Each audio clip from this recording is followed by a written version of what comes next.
দীর্ঘ ৩ বছর মাটি খুঁড়ে সুরঙ্গ করে রাসূল সাল্লাল্লাহু আলাইহি ওয়াসাল্লামের কবর পর্যন্ত পৌঁছে গিয়েছিল দুজন ইয়াহুদি এবং আল্লাহর রাসূলের লাশ চুরি করার পূর্বে রাসূল সাল্লাল্লাহু আলাইহি ওয়াসাল্লাম তৎকালীন রাজাকে স্বপ্নে এসে বললেন, হে নুরুদ্দিন, আমাকে দুজন লাল চক্ষু বিশিষ্ট ব্যক্তি বিরক্ত করছে, এদের হাত থেকে আমাকে রক্ষা করো।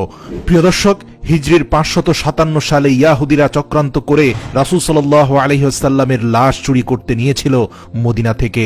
অতঃপর অলৌকিকভাবে তারা কিভাবে ধরা খেয়েছিল এবং তাদের কি পরিণতি হয়েছিল বিস্তারিত জানতে ভিডিওটি শেষ পর্যন্ত দেখুন। ৫৫৭ হিজরিতে তৎকালীন সুলতান নুরুদ্দিন জঙ্গি রহমতুল্লাহ আলাইহি তাহাজ্জুদ নামাজ পড়ে নামাজের বিছানায় ঘুমিয়ে পড়েছিলেন। এমতো অবস্থায় হঠাৎ তিনি স্বপ্ন দেখলেন রাসূল সাল্লাল্লাহু আলাইহি ওয়াসাল্লাম তার ঘরে উপস্থিত এবং আল্লাহর রাসূল কোনো ভূমিকা ছাড়াই দুইজন নীল চক্ষু বিশিষ্ট লোকের দিকে ইঙ্গিত করে বললেন, ইয়া নুরুদ্দিন, এরা আমাকে বিরক্ত করছে, এই দুজনের থেকে আমাকে মুক্ত করো। এই ভয়াবহ স্বপ্ন দেখে নুরুদ্দিন জঙ্গি রহমতুল্লাহ আলাই অত্যন্ত ভীত সন্ত্রস্ত হয়ে ঘুম থেকে জাগ্রত হলেন এবং কিংকর্তব্য বিমূঢ় হয়ে গেলেন। ভাবলেন এটি হয়তো কোনো দুঃস্বপ্ন। তাৎক্ষণিক তার মাথায় বিভিন্ন প্রকার চিন্তা ঘুরপাক খেতে লাগলো। তিনি ভাবলেন, আল্লাহর রাসূল সাল্লাল্লাহু আলাইহি ওয়াসাল্লাম তো এখন কবরের জীবনে, তার সাথে অভিশপ্ত ইয়াহুদিরা এমন কি ষড়যন্ত্র করতে পারে? অতঃপর একই স্বপ্ন তিনি বেশ কয়েকবার দেখলেন।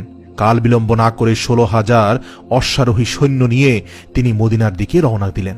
সেই দুজন ভয়ঙ্কর নীলচক্ষু বিশিষ্ট ব্যক্তিকে মদিনার অলিতে গলিতে খুঁজতে লাগলেন, কিন্তু তার সৈন্য বাহিনী দীর্ঘ ২ সপ্তাহ ধরে খোঁজার পরেও মদিনাতে সেই দুজন ব্যক্তিকে খুঁজে পেল না, যাদের ব্যাপারে আল্লাহর রাসূল সতর্ক করেছেন। এরপর ১৭তম দিনে তিনি মদিনার চারপাশ সৈন্যবাহিনী দ্বারা ঘেরাও করে ফেললেন এবং আদেশ জারি করে দিলেন, যারা মদিনার বাইরে আছে তারা ভিতরে আসতে পারবে, কিন্তু মদিনা থেকে কোনো লোক বাইরে যেতে পারবে না। নুরুদ্দিন জঙ্গি রহমতুল্লাহ আলাই জুমার খুতবা প্রদান করলেন, ঘোষণা দিলেন, আমি মদিনার মানুষকে দাওয়াত দিয়ে একবেলা খাওয়াতে চাই। আমার অভিলাষ সকলেই যেন এই দাওয়াতে অংশগ্রহণ করে। এটি সুলতানের আদেশ। সুলতান মদিনাবাসীকে আপ্যায়নের জন্য বিশাল আয়োজন করলেন। নির্ধারিত সময়ে খাওয়া দাওয়া শুরু হলো এবং তৃপ্তি সহকারে মদিনার অলিগলির সকল মানুষ এসে খেলেন, কিন্তু সেই দুজন ব্যক্তিকে খুঁজে পাওয়া গেল না। এরপর তিনি বিশ্বস্ত বেশ কয়েকজনকে জিজ্ঞেস করলেন, আচ্ছা, আর কেউ কি অবশিষ্ট আছে যারা এখনো আমার আতিথেয়তা গ্রহণ করেনি? এই শুনে লক্ষাধিক জনতার মধ্যে এক ব্যক্তি হঠাৎ করে বলে উঠলেন, হুজুর, আমার জানা মতে সম্ভবত ২ জন লোক এখনো বাকি আছে যারা আল্লাহওয়ালা বুজুর্গ মানুষ। লোকটির বক্তব্য শুনে তিনি কাল বিলম্ব না করে কয়েকজন লোক সহকারে ওই ২ জন লোকের আবাসস্থলে পৌঁছে গেলেন এবং নুরুদ্দিন জঙ্গি রহমতুল্লাহ আলাই ওই ২ জন লোককে দেখে প্রচন্ড চমকে উঠলেন, কারণ এরাই তো সেই ২ জন ব্যক্তি যাদেরকে স্বপ্নে দেখানো হয়েছিল।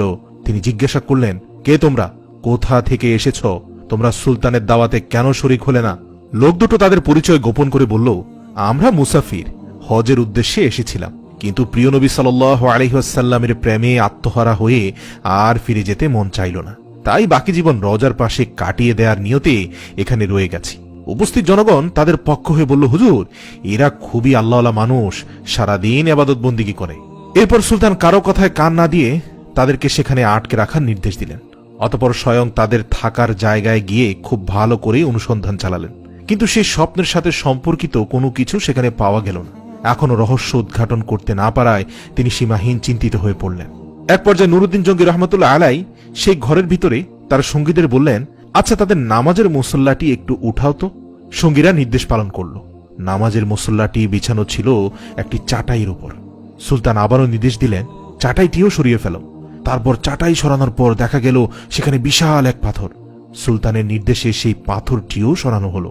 এবার পাওয়া গেল একটি বিশাল সুড়ঙ্গ পথ, যা ধীরে ধীরে নবীজির রওজা মোবারক পর্যন্ত মাটির নিচ দিয়ে পৌঁছে গেছে। এই দৃশ্য অবলোকন করা মাত্র নুরুদ্দিন জঙ্গি বিজলির ন্যায় চমকে উঠলেন। অতঃপর লোক দুটোকে লক্ষ্য করে ক্ষিপ্ত সিংহের ন্যায় ঝাঁঝালো কণ্ঠে গর্জন করে বললেন, তোমরা সত্যি কথা খুলে বলো, নইলে এক্ষুনি তোমাদের মাথা থেকে গর্দান সরিয়ে দেব। বলো তোমরা কে? তোমাদের আসল পরিচয় কি? কেন এখানে এসেছ? সুলতানের কথায় তারা অত্যন্ত ঘাবড়ে গেল। কঠিন বিপদ সামনে দেখে তারা আসল পরিচয় প্রকাশ করল এবং বলল, আমরা ইয়াহুদি। ইয়াহুদিদের আস্তানা মুসল শহর থেকে আমাদেরকে প্রশিক্ষণ দিয়ে এখানে পাঠানো হয়েছে যাতে রাসূল সাল্লাল্লাহু আলাইহি সাল্লামের লাশ চুরি করে নিয়ে যেতে পারি এবং তা যেন ইউরোপীয় ইয়াহুদিদের হাতে হস্তান্তর করি। এই কাজে সফল হলে তারা আমাদেরকে আরো ধন সম্পদ দিবে বলে প্রতিশ্রুতি দিয়েছে। সুলতান বললেন, তোমরা তোমাদের পরিকল্পনা বাস্তবায়নের জন্য কি পদ্ধতি অবলম্বন করেছিলে, কিভাবে তোমরা কাজ করতে?